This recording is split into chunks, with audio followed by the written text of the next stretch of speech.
Good morning. Good morning. Good morning. Good morning. I am Tamara Johnson Shealy. Good morning. It is February the 6th, everybody. This month, oh my gosh, we're already into Black History Month. I figured I'd be the part this morning. So good morning, and we have a full broadcast this morning, so I don't even want to delay.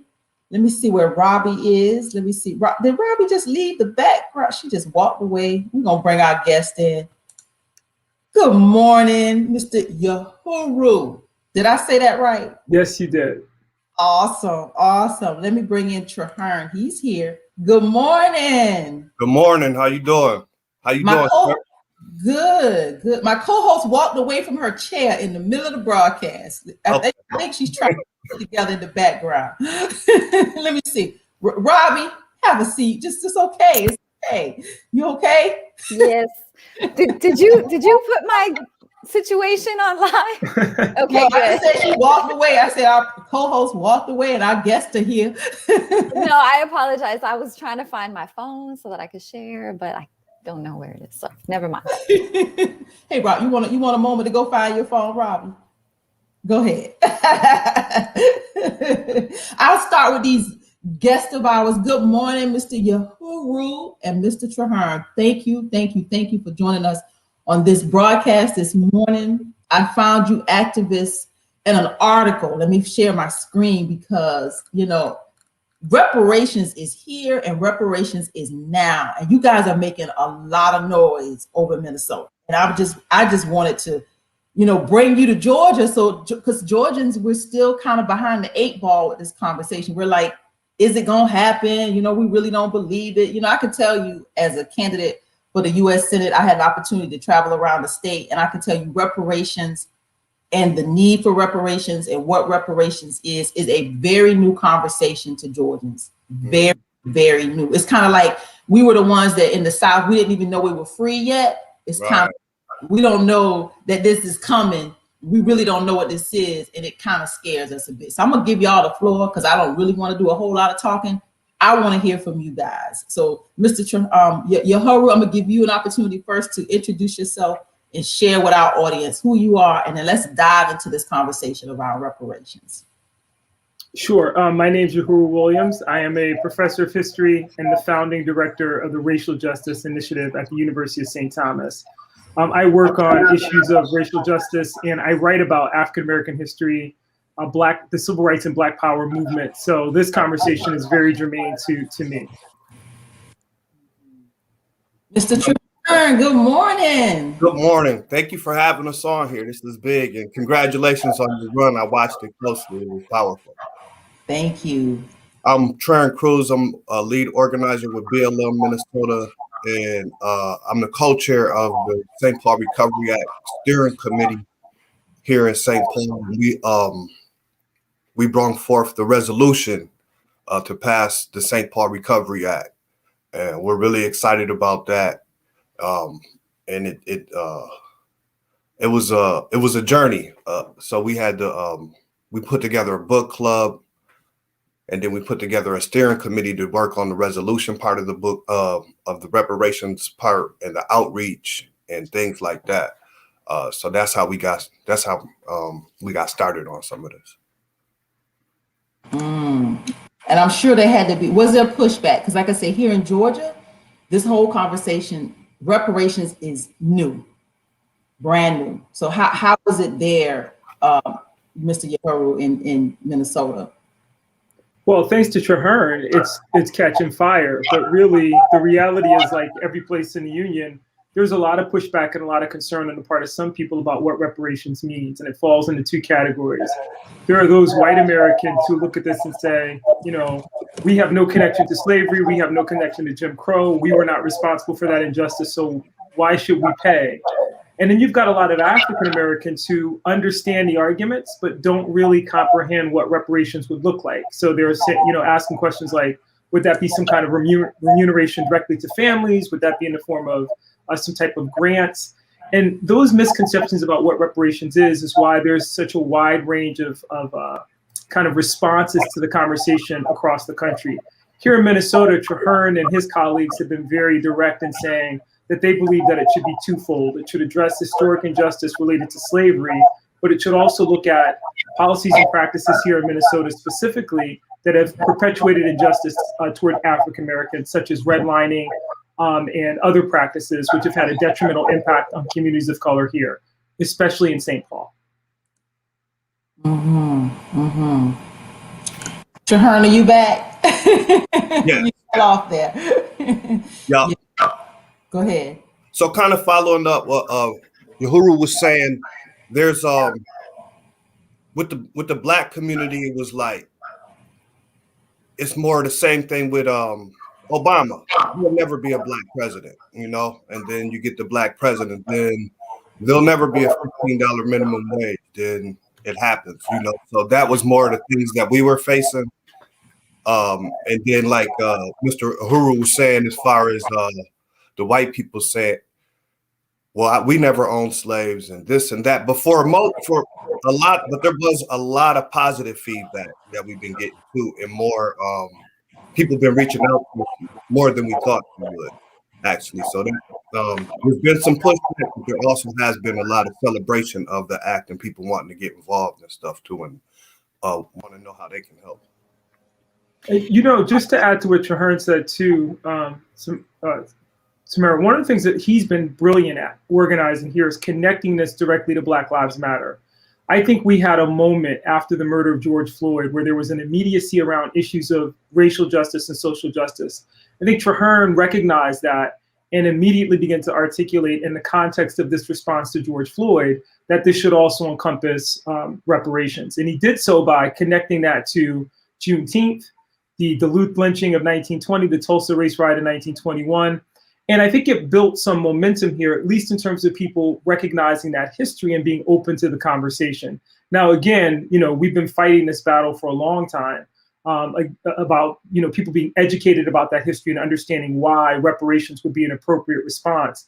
But a lot of credit goes to Traherne and the activists here in Minnesota for being adept enough to realize that we can take this tragedy that was the murder of George Floyd here and help people see why that requires some type of response that extends beyond an apology for slavery or an apology for redlining. It should encompass some type of payment or some type of government grants or programs that address that injustice. Absolutely. And so we did, that was what that was happening around. A guy from the Associated Press asked me about messaging. So he's like, what's the messaging around George Floyd? So we were walking through the rubble or Lake Street while it was still kind of burning or ashes, you know, and I just started talking to him about the racial wealth gap and the data here in Minnesota, where the median income for the Black family is about $17,000.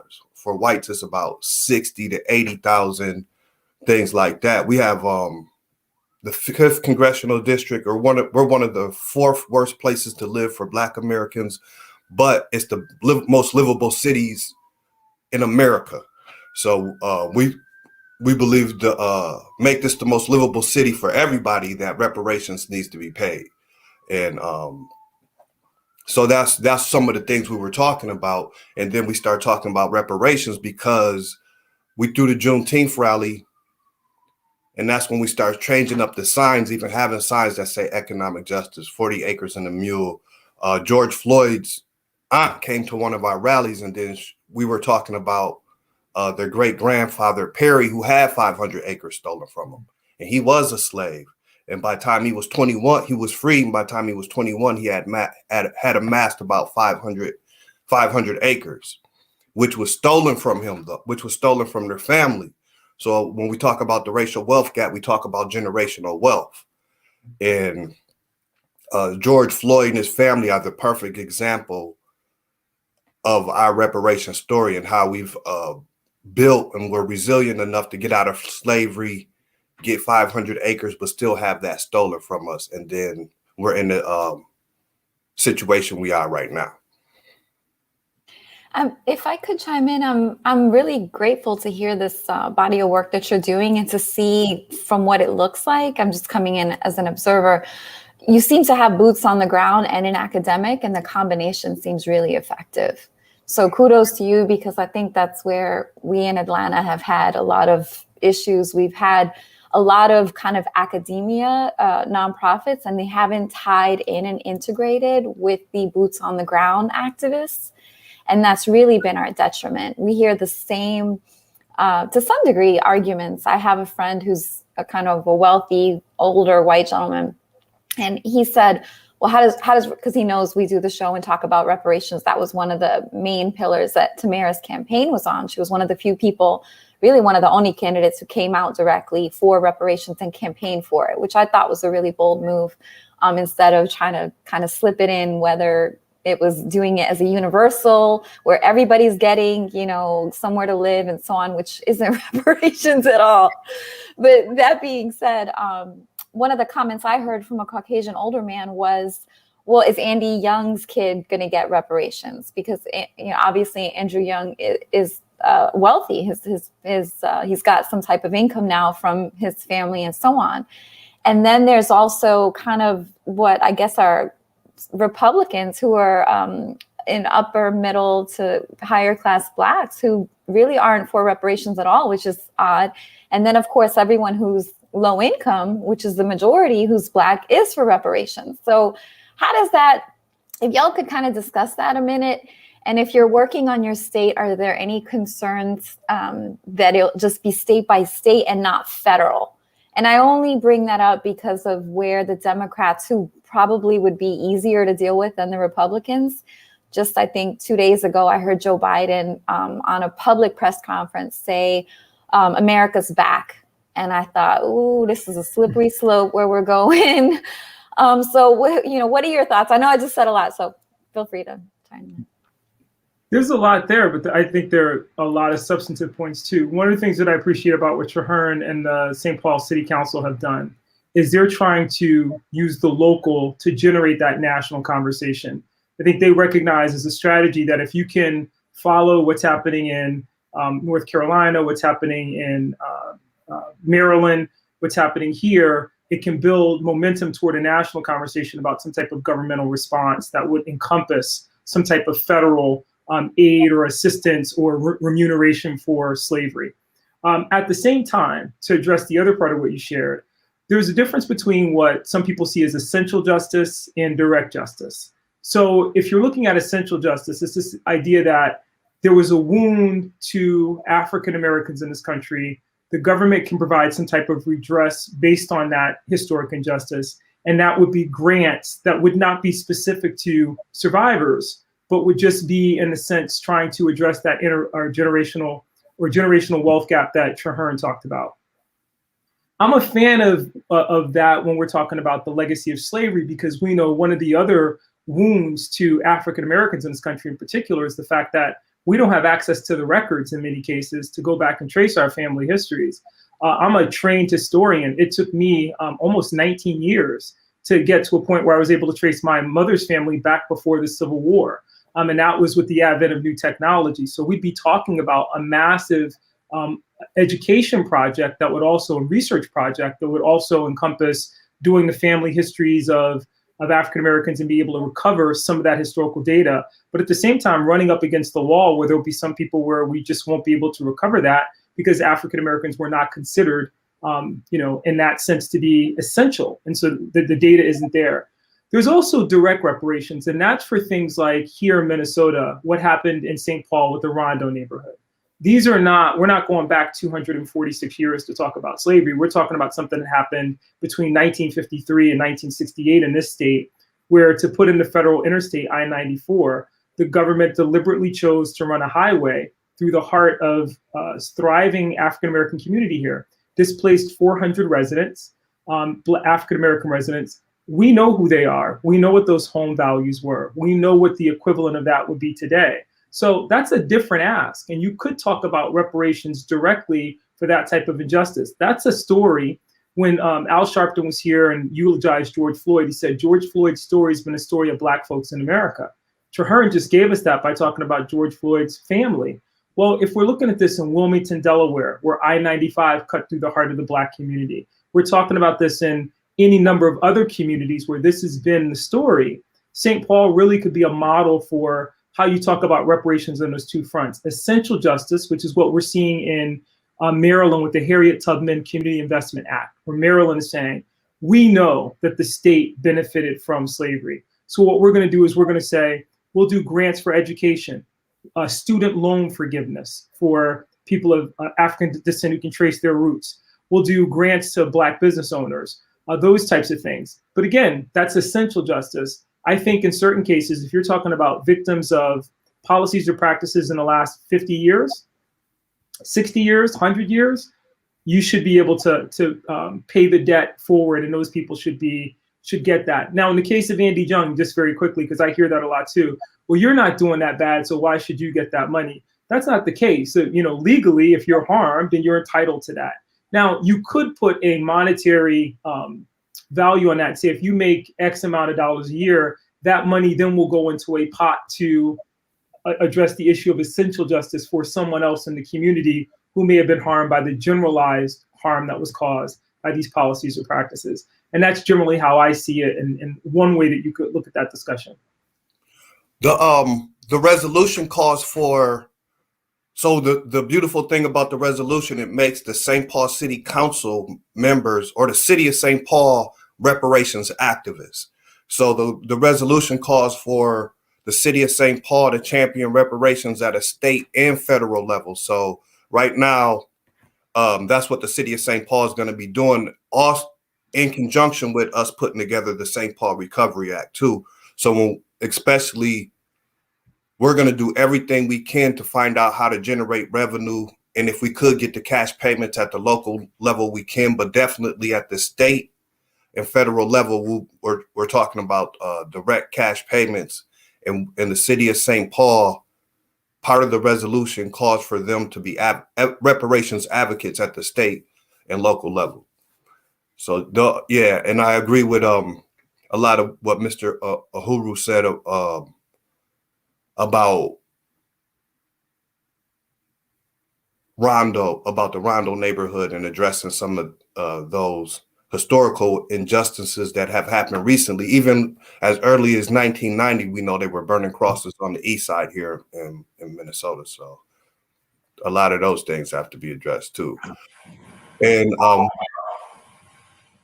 Calhoun was one of the biggest slave owners in America. He inherited like 700 slaves from his father. We had Lake Calhoun's name was just changed. I think, I don't know if it's called Harding. There's another school here. Some of the schools, they're changing the names because they're named after slave owners. I just found out Iglehart Avenue here in St. Paul was named after a slave owner. So like you were saying, it's going to be very important to have historians like Uhuru, activists like myself, economists, all involved in this work and pushing it forward. And people like, and political activists like Miss Jeannie too, being involved in this. Tamara, when you ran, was it difficult for you to take the position of reparations? Did you know automatically that would, cut some people off from voting for you? I knew it would, that because Georgia, like I said, the conversation and the initiative of this whole reparations movement is so new to Georgia. And like I say, Georgia is one of these states and places where we're just not there yet. We don't have access in some of our rural areas to the internet. There's a lot of information that's being fed to these rural areas via local radio, via local television stations. So they're not getting the big picture information. They see it, but this kind of stuff still kind of scares us because racism is still very much so alive and well in Georgia. But I knew that this conversation, it had to penetrate, and I it's who I am. So it was, not hard for me to make it a big part, the biggest part of my agenda. I talked very boldly about it. I went into a lot of these rural areas where I had a gentleman, like I said, pull me to the side. I've told this story several times. And he said, Tamara, I don't know what reparations is. I've never even heard the word.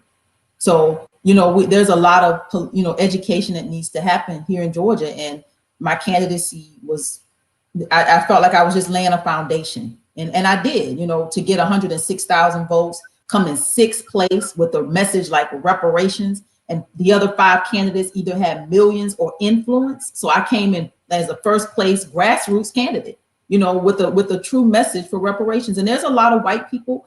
I know that you just made a comment, Robbie, about how Republicans receive, you know, how they interpret reparations and what that means to them. But I have Republican friends that have told me that they do have the conversation about reparations, but they don't call it that. They talk around it, and they say things like inheritance owed, because Republicans understand inheritance very well. they work to protect their inheritance. So they talk about it in a very roundabout way, but they are having that conversation. And there's honestly a lot of white people that get it. But it takes those white people that get it to go back and have conversations with white people that don't. That is not our work, because they won't hear us. Our work is to educate Black people, and because so many of them are afraid of this. You know, a lot of our people are afraid of this. So there's still a whole lot of work to do, and I'm just so encouraged.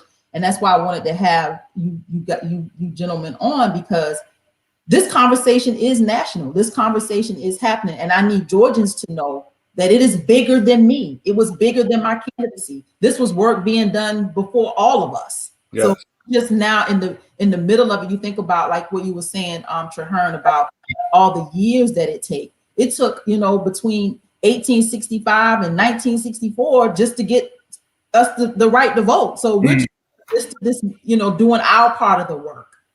Yeah, definitely. And like we were saying earlier, we're standing on the shoulders of giants. You know, Queen Mother Moore, Marcus Garvey, was the attorney, last attorney, O.J. Simpson's attorney. Johnny Cochran? Johnny Cochran was working on reparations in his last day. So just to be standing on the shoulders of giants and doing this work, it's very serious work. We don't want it just to be symbolic work. We want to actually close the racial wealth gap here in St. Paul. There's like people whose ancestors went through slavery sleeping in tents sometimes, and then they're getting evicted out of those tents. And it's 1 below zero right now. So that's the reality that the descendants of slavery, some of them are facing here at St. Paul. So we really, it's a crisis situation. And as I'm pretty sure you know, Tamara, that by the year 2050, the median income for Black families is going to be at 0. So it's not just something that needs to happen like right away. And it's something that we need all hands on deck on and need to be working on. The resolution also calls for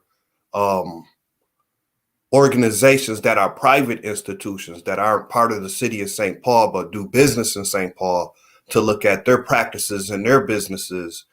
And I know in Chicago at one point they had an ordinance that if your organization was involved with a slavery disclosure, so if your organization was involved with slavery, for you to do business in the city of St. Paul, you would have to come and admit that about that.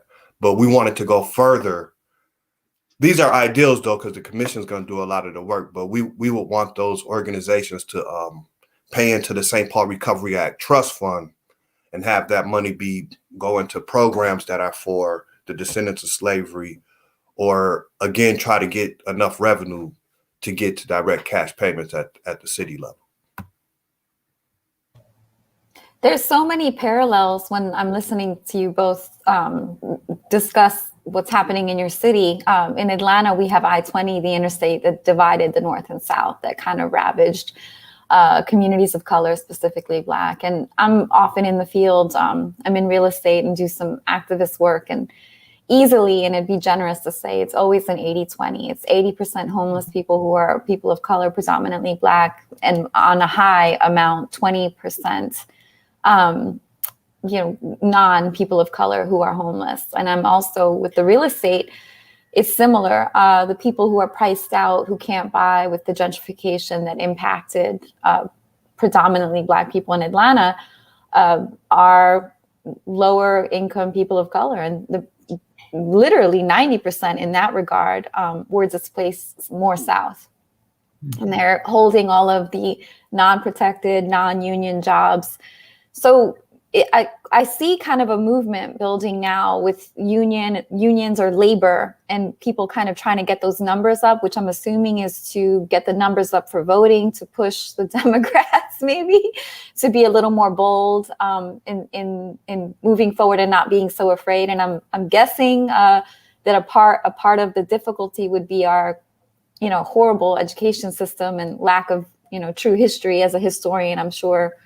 So is the pushback with lower income Caucasian people and just Caucasian people in general who don't feel this debt is owed, is that where because it seems like such a clear cut legal argument. The damage is there's punitive damages, there's compensatory damages. It made me think of this when you brought up Benjamin Crump. I'm sorry, is that the correct attorney? Johnny Cochran? Yes, yeah. It seems so clear, there's to be made whole, there's an emotional damage, which wouldn't be taxed, and then there's a monetary damage, which would be punitive. So to handle it in tiers makes sense. So what is the holdup? Why do you, I think it's great that there's a commission. Tamara brought this up a lot, that we don't need another study. So where is the backlash? Well, I would say, that's why this time is so critical for us. I think there's a rally on the 14th in DC too, and we're having one here, but a group of us around the country are saying we delivered, now it's time to collect. So that kind of goes back to Say that again. We delivered, now it's time to collect. So when Obama was president, we didn't go and make demands. We were just happy that we were inspired and we were like hope and change. I feel good because you're elected, but I might not be doing good though. But you're doing good, and I feel good because you're doing good. But that goodness needs to come to all of us where we all can do good. So we missed the opportunity by not putting pressure. Even the Black Lives Matter movement, right. There should have been more pressure on Obama to come with an economic justice program for the descendants of slavery here in America. We also, so right now, and Obama had the House, he had a supermajority like the Democrats have a supermajority right now. So even if you are a Democrat or you are a Black person, we have to put pressure on proud of Kamala Harris. Great job. But we need something in return for our vote. So the first book we started reading was The Debt. And The Debt is by Randall Robinson. In there, he talks about, is it Mayor Andrew Maynard Jackson? Maynard Jackson. He said, every time you go out, if a politician comes up to you, you should have a card with you. And that card should have the Black agenda on it. So right now, that at the top would be reparations. And then if a politician came to us, we would say, do you support reparations? If they say no, then we would not give them our support. He said this card should be in barbershops and everything. And that's what people should be talking about, is the Black agenda while they're out. And that was over 20 years ago. And we still kind of don't have that. So that's why we're hurt. That goes into us hurting and why it doesn't happen. So right now, we're in a position where we have to put pressure on the Biden Harris administration and demand reparations. They have it locked down, the White House and the Capitol and stuff, because of some of the things that are happening out there. But we still need to get as close as we can and continue to demand reparations and put pressure on them. There needs to be call-in campaigns. And it's Black History Month. What else should we be doing? So I think that's what we should be focused. It's not, we have to make them do things too. So once we elect them, then you have to hold them accountable, and that accountability comes through I protest, so that's a big thing for me. But protesting, lobbying, just keeping the pressure on and make it. And that was the thing with George Floyd; they kept trying to make it be about something else when we was like, we got to focus on the descendants of slavery, and make sure we keep that focus. So right now, Joe Biden's putting out a lot of executive orders, and not many of them address the issues that are affecting Black people. But without the descendants of slaves, without Detroit, those were the descendants of slavery who came out and voted for Joe Biden. Without Georgia, those are the descendants of slavery who came out and voted for Joe Biden. That brought him over the top. North Carolina, South Carolina, Philadelphia, Pennsylvania. You know, if it didn't happen, Joe wouldn't be president right now. We have to understand that there's a debt just owed for that. And when we start doing, I think when we start doing politics like that, we'll start seeing things happen more quickly. And to Hearn's point, historically, when we see compromise politics, the African-American community loses. The compromise of 1876 resulted in the collapse of Reconstruction. The Democrats compromised in 1960 with John F. Kennedy coming in on the issue of civil rights. And then we witnessed, 4 or 5 years where Johnson has to wait for the bully pulpit of a dead John Kennedy to push through the Civil Rights Act in 1964. So I think part of what Traherne is arguing, and I agree with this deeply, is that we can't squander this moment. Now, in the immediate aftermath of the election, you had Democrats coming out and some infighting immediately over let's reach out and reach across the divide. Same thing that Obama attempted when he came in 2008. And you had a lot of activists, Traherne included, who are making the case that, look, this isn't the time to reach out. Now, this was before January 6th. So before January 6th, a lot of people were talking about the olive branch and how can we bring people back home and how can we build a new progressive base. And activists were saying, let's recognize that in the last 4 years, this conversation about reparations and Black Lives Matter has really morphed into a conversation about dismantling systemic racism and racial injustice and dealing with white supremacy as an issue in American society and culture. Nothing drove that point home any clearer than what happened on January 6th. And the fact that you have people, insurrectionists, willing to invade what Nancy Pelosi has called the temple of democracy by breaching the walls of the US Capitol. And the question is, in defense of what? Or in support of what? Or in protest of what? A lot of times when people ask historians what the Civil War was fought for, you'll have people who think they're enlightened who'll say, oh, the Civil War wasn't about slavery, it was about states' rights. Well, the question is, a state's right to do what? And it was to maintain the institution of slavery. In the same way that when people ask what January 6th was about, oh, it was about, keeping Trump in office and contesting a failed election. Why? Because at the core, people recognize that we're in the midst of a national reckoning with white supremacy, not just the vestiges and images of Confederate war monuments and things like that, but the deep structural response that would be necessary in the form of reparations to address that historic injustice. I like it. I love it when Traherne says that when we look at it in terms of the longer putting pressure on this administration, it's something that we didn't do with Obama. And I think a lot of activists regretted that, because then when it came back from this deficit model. So historically, what has happened with the federal government is when they deal with the African-American community, they don't talk about the wound. They talk about apathy, or they talk about pathology. We saw that with the Moynihan report. We saw it with Obama and My Brother's Keeper. So the response becomes, oh, well, if you just pulled your pants up and worked a little harder, the community would be fine. And if you look at the resolution and the work here in St. Paul, if you look at what some of these activists are doing, they're saying, you're not going to come with that narrative now. This is not about apathy. This isn't about crime in the African-American community. This is about the debt. This is what you owe, right? We're going to deal with that first. Don't show up and tell me what George Floyd was doing before Chauvin killed him. Let's deal with the fact that he murdered him. And that's the injustice, and you can't cloud this issue. So I think, all of that collectively puts us in a position where we have to ask, as Traherne said, really difficult questions of those in power now. And we have to support people like Tamara, who are running for office, who are making that a big part of their agenda going forward. And it speaks to, as you were saying, Traherne, what you read in Randall Robinson's The Debt, a phenomenal book, where he said, look, it's got to be front and center in this community as a voting bloc, especially in a moment where for the last 3 months, all we've heard is that Stacey Abrams and Black women saved democracy.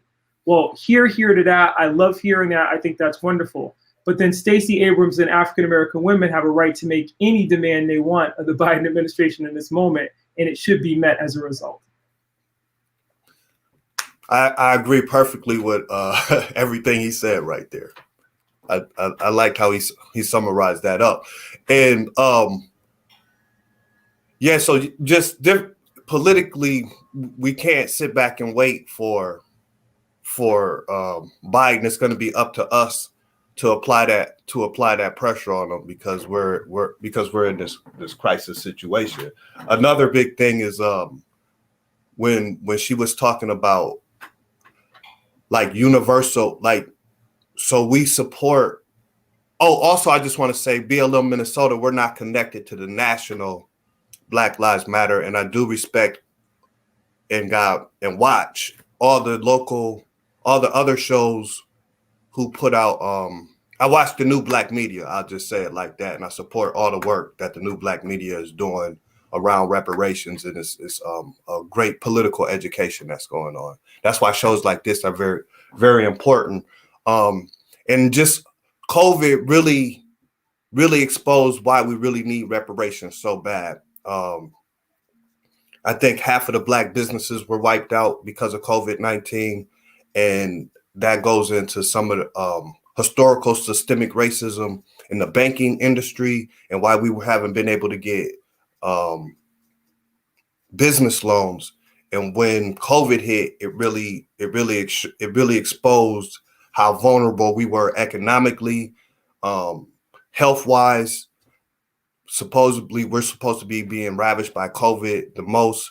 So I know a big component of reparations would be health, wellness, and healing for Black families and communities. Here in Minnesota, we used to have doctors like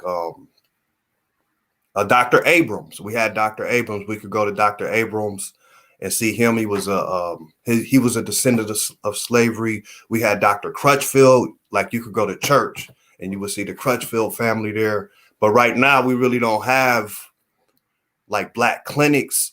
Well, Beverly Hawkins started Model Cities Health Clinic. It was over here off of University in Dale Street. That's been turned to like a mosque now. So we really need more places and we need more Black nurses, more Black doctors, and we need to be able to deal with post-traumatic slavery syndrome. So these are things that are going to take some time to develop. So what is PTSS? How do you treat post-traumatic slavery syndrome? Mental health issues. So a lot of times when we're talking about the police and we're talking about Black lives, here in Minnesota, at one point, there were 5 people in 1 month who had called the police for help, and they got killed. So when you call the police for help, it shouldn't result in death. So those are a lot of things that we're going to have to address when it comes to medical issues in the Black community. So when we talk about universal health care, I'm an advocate of that, but that still doesn't address historical injustices that Black people have faced in America, going back to Fannie Lou Hamer being sterilized, the Tuskegee experiments, Marion Sims, how he experimented on Black women, some of the things that, seeing how much Black men can handle, or Black people can handle during slavery. I read one article, they said there would be no medical industry without slavery. So there's different components to reparations, and we're going to have specialists come in and be a part of it. And that's why I'm really excited to have Mr. Uhuru, and we're definitely going to be having him work with us on this reparations project here in Minnesota. And I'm excited too, Robbie, to your point, because this is always been a historic disconnect between activists and the academy. And what happens in the academy is the academy debates ideas, and those ideas very rarely translate into the boots on the ground, the people that are actually dealing with the manifestations of that injustice, where it matters, where the consequences are. What I've loved about what's happened here organically, particularly in St. Paul, and I know that more intimately than Minneapolis, is the activists in St. Paul are very open, like Traherne, to working with people at the Eastside Freedom Library, university professors, but they come with their agenda, as he was just saying, very clear, that if you're not willing to roll up your sleeves and work, and if this is not going to result in action, we're not really interested in a bunch of book clubs. We're actually interested in policy change. I think that's important because, he was mentioning the medical field. It's a great book by a scholar, Harriet Washington, Medical Apartheid, that documents all of the injustice that's been done in the field of medicine against Black and brown bodies in this country. So that's one form of recovery. I have a book, Rethinking the Black Liberation Struggle, and I talk about the 6 degrees of segregation: housing, education, lack of access to places of public accommodation, unfair labor practices, a denial of voting rights, and the most intractable of those 6 degrees of segregation, Jim Crow justice. When you hear people talk about defund the police here in Minneapolis, everybody gets upset. But really, if you kind of look at what they're saying reallocate that pie so that money goes to dealing with housing, education, denial of access to places of public accommodation, those types of things. At the core then, as Traherne was suggesting, and I think this is essential to our work going forward, we have to be in a space where we're able to take that research, translate it so it's accessible to everybody in the community as a whole, and then create and think about policy change that elevates the community to a degree that we can break down silos. And we have to do it, I think, particularly in this moment, recognizing that this has happened before. We always get these moments in our history, and they usually dissipate because of racial fatigue. So what happens ultimately is that you get a couple of months away from Emmett Till, you get a couple of months away from Yusef Hawkins, a couple of months away from Sandra Bland, Raynette Turner, George Floyd, and everybody forgets. COVID-19 has kept us focused on this because what COVID has done, what Donald Trump's presidency did, is kind of keep reinforcing the fact that we are two Americas divided, separate and unequal, and that poverty in this country has a shade, and that's a historical legacy that has contributed to that inequality. If you can connect the dots in the way that that Traherne has done, that activists have done, you can back that up with the research, and then you can build political will by getting the St. Paul City Council, getting the legislature, getting politicians to take that on. You can build a mighty movement that then would be the foundation for what we all hope will happen, and that is a restoration of justice. And I just want to make the through line on this. People often forget, and this is the shadow of January 6th, at the core, this is about American democracy. This isn't about a handout to Black people. Right. This isn't trying to make, this is the blank check that Dr. King talked about at the March on Washington in 1963. And he said, look, if you don't do this, ultimately what you do is you erode the foundations of democracy. What did we see on January 6th? A bunch of people storming the Capitol because they were willing to throw democracy away, throw away our Republican form of government out of their own self-interest. So in a lot of ways, if for people who doubt this and say, I don't understand reparations, I don't want to get on board, I'm not responsible, this is going to be key to our preservation of our life and society as we know it. Otherwise, we continue to move into silos and we won't have the foundation for anything. If you didn't understand Colin Kaepernick and you kind of walked away from the knee, which a lot of people did, and they said, shut up and play basketball like they said to LeBron James, or just play your sports and entertain us, you missed the point that what they were trying to bring attention to is what activists have been doing on the ground for a long time now, but haven't been getting a lot of attention. And that is saying these injuries to our community are detrimental, not just to the people in our community, but they make everybody less secure. Food insecurity hurts the community as a whole. Housing insecurity hurts the community as a whole. Jim Crow justice in the form that we see where we watch Black and brown people killed in the streets erodes people's respect for the institutions of government. I would hope that Republicans would begin to see and understand that, particularly post January 6th, in a way that will create some immediacy around reparations as an issue, not around just kind of putting some salve on the wound. No doubt. And the Republican, they were actually the radical Republicans, and we would like them to remember that. One thing the resolution also does, it calls for short-term and long-term strategies. So some of those short-term strategies would start addressing COVID and stuff right now. Some people say that this will be with us. I read an article that said COVID is going to be with us for like 7 years. So this is something so some of the short-term strategies, nothing in stone yet, but just making sure Black children know how to get on. If they're going to still be doing school remotely, making sure that the kids have food to eat, making sure that they're able to get online and learn and do their schoolwork, making sure the teachers can get online and know how to use Zoom and stuff like that. There's going to be emergencies I talked to a government official, and he said that half the north side is facing eviction. So north side is like North Minneapolis. And that's like one of the most blackest places in the state. and he's saying half of them will be evicted. So these are emergency situations that the Black community in Minnesota is dealing with right now. And like Tamara saying, they don't have time for a study.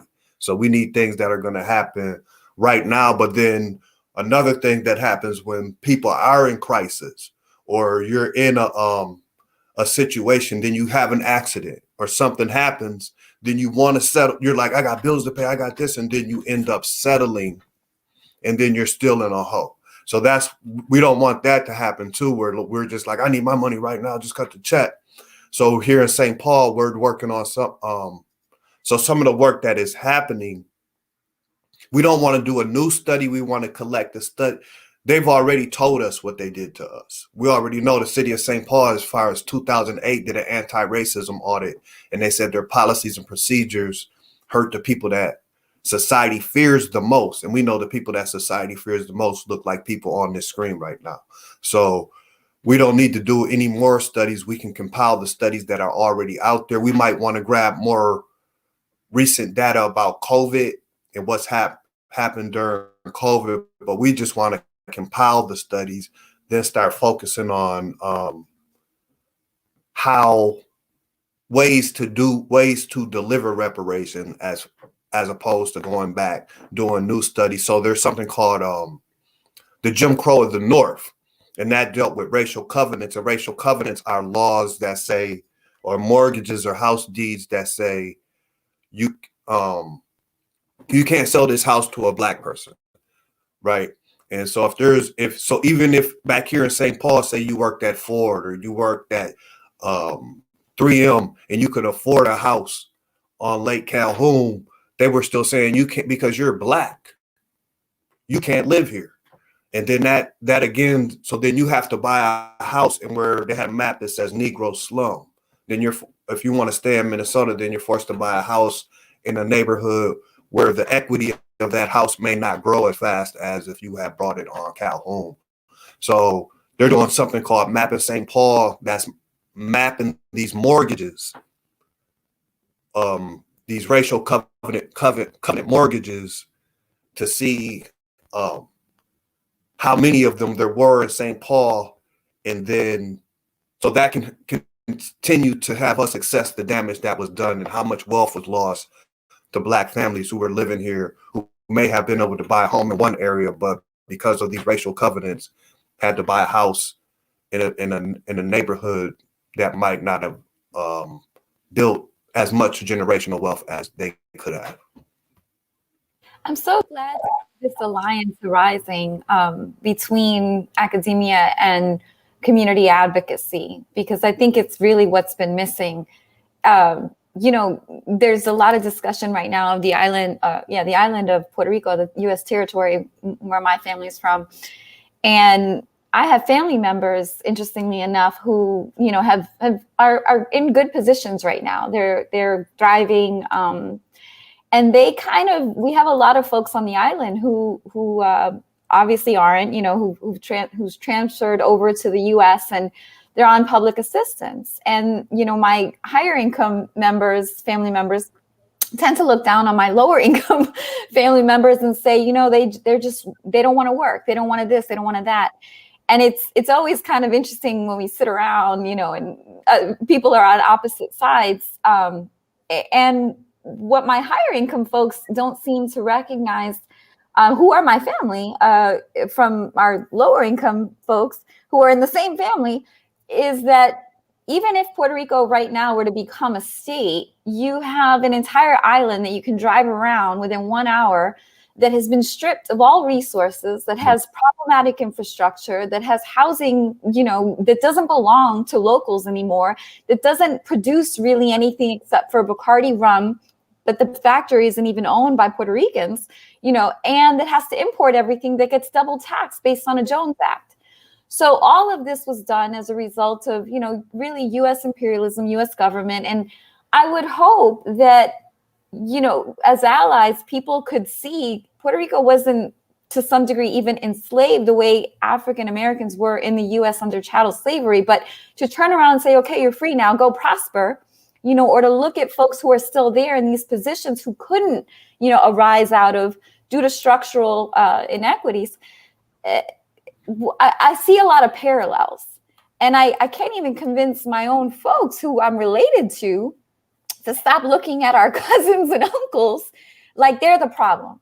Do you, and there's another component too, because it's an internal fight besides the external fight. So I don't know, how do you get past that, and any advice on?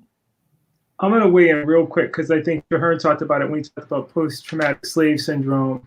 And, I think about Bob Marley's Emancipate Yourself from Mental Slavery.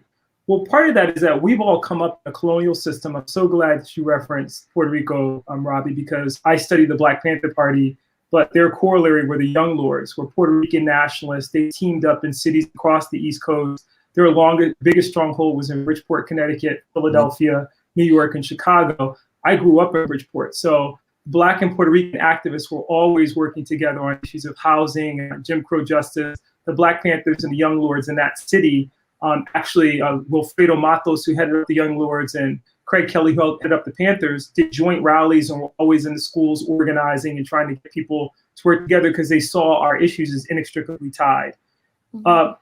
Colonialism, to go back to something Traherne said earlier, the ghetto is much an invention as it is a reality.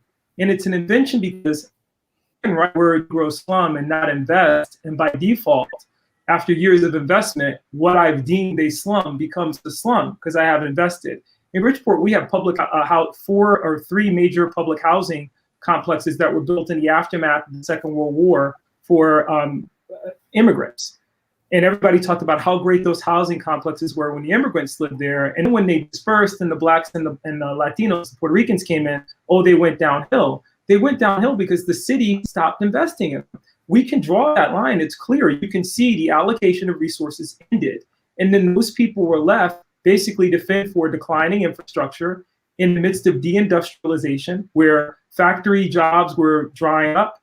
People were moving to the suburbs and trying to escape the inner city. And then some people, by virtue of those deeds and what Traherne was, were locked in and left behind in that failing infrastructure. And so then you get the Moynihan report and all this foolishness that we have today about deficit models. You've got, it hurts my heart when I hear people describe our young people as endangered species, right, and talk about failing schools and failing. And the reality is that whole language we have adopted from this colonial mentality that is, well, they're not meeting the standard which is imposed, but that standard never takes into account the reality of what's denied to the people that are locked into that position. To your point, what I have always appreciated about the Young Lords in particular is they always talked in terms of culture and also recognizing that you had to do the internal work and the external work. And part of that internal work within our own family is what Traherne was talking about earlier, and what I've seen, particularly in a closed system like Minnesota, where if you're an outsider, and I just came in 2017, it takes a long time for people here culturally to kind of let you in, for you to feel like you're part of the family. But Traherne and his colleagues this summer were masterful at this in saying, by default, you're drafted into the movement. And that means that you have to begin to recognize and take ownership over the fact that you can play this game that, well, this doesn't touch me or affect me. But ultimately, at the end of the day, it has a tremendous impact on all of us, back to those questions about democracy, back to those questions about safety, back to those questions about schools. So if you're not going to be involved because you say, well, if you want our schools to improve, then this is one way. It ties to the minimum wage. It was one of the things that, again, Traherne and his colleagues did brilliantly this summer, talking about the fight for 15 in the context of systemic racism, reparations, and racial injustice. And it's a long-winded way of simply saying that you are absolutely right that we need to view this in the same way that we view colonialism. This is a global problem. There's a reason why all over the world in the aftermath of George Floyd, you had activists reaching out on social media to activists here and saying, that's our story too. I did Australian television program, their equivalent of Good Morning America, and no sooner was the broadcast over, I had half a dozen messages from activists in Sydney who were saying, 435 Indigenous people have died in police custody in Australia since 1996. And the most recent was a gentleman who died on Christmas Day, and his last words were, I can't breathe. Our struggle is your struggle.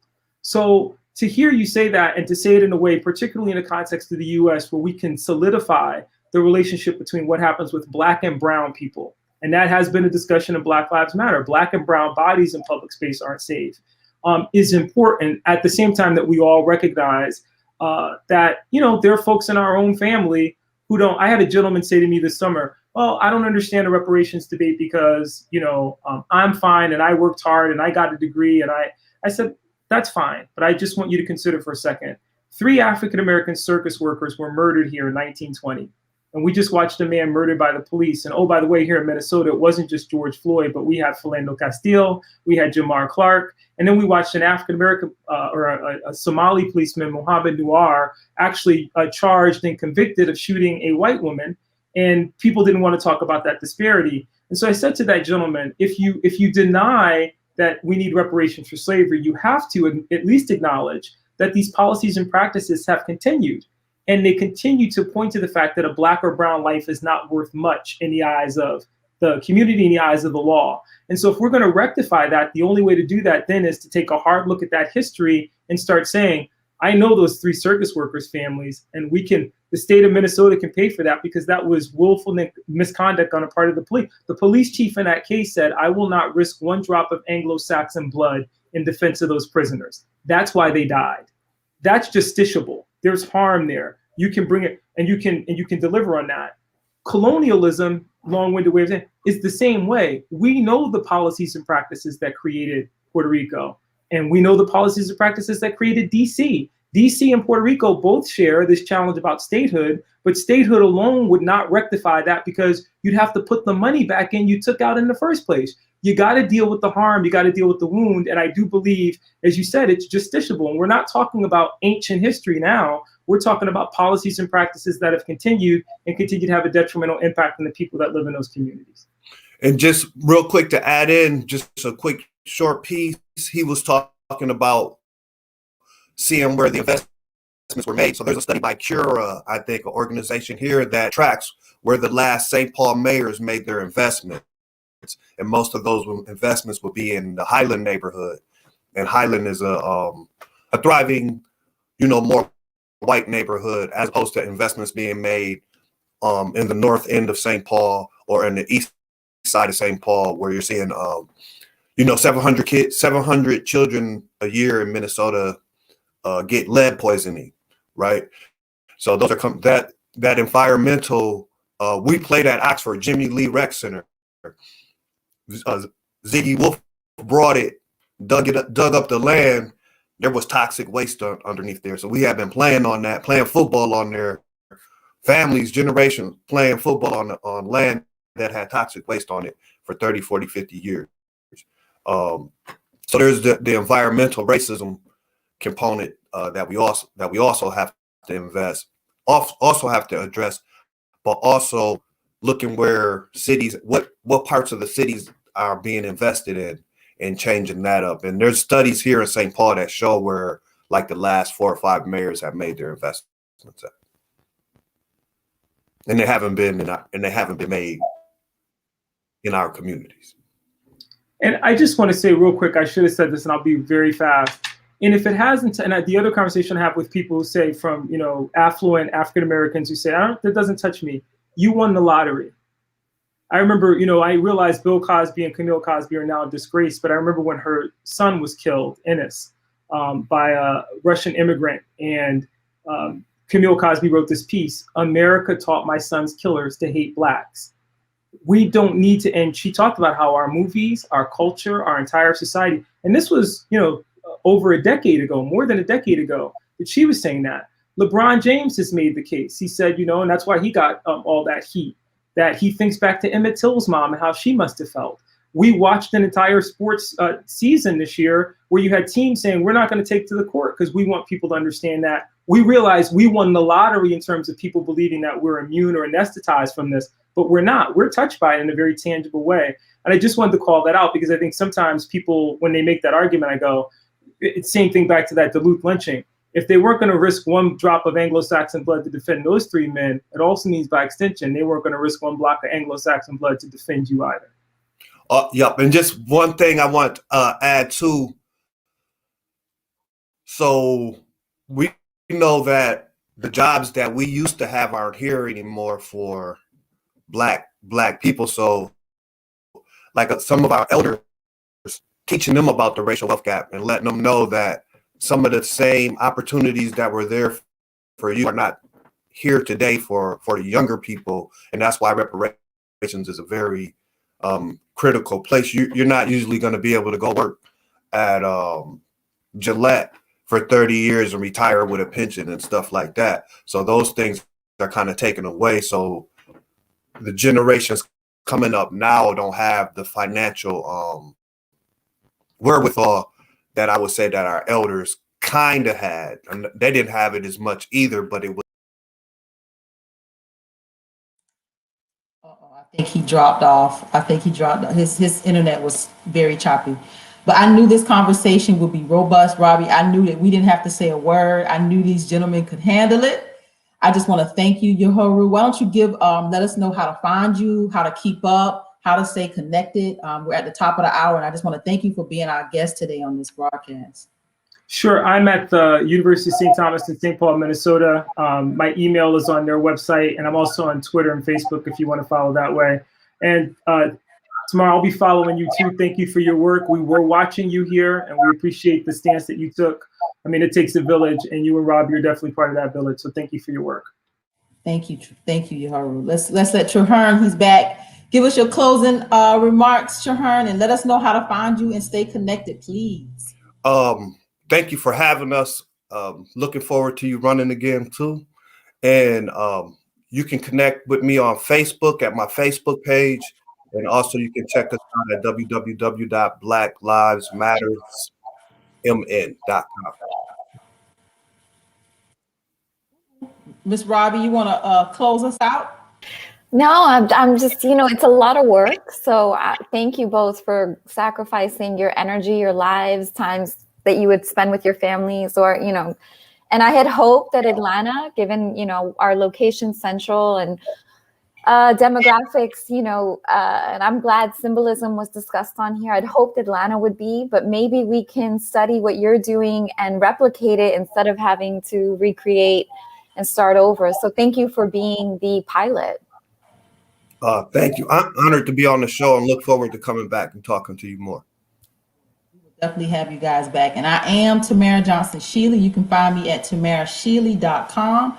You can find Ms. Robbie Caban at robbiecaban.com. And you can always find Mr. David Slavin, who played hooky today, right here on Facebook at Acknowledge the Divide. We will be back next week. This is Black History Month, and we're going to be talking more about reparations and what that means and the work that is being done across this nation. Every week we give voice to issues, activists, and activism. Thank you guys for joining us. We sincerely appreciate having you. Thank you. Peace. Thank you. Good night. Good day, everybody.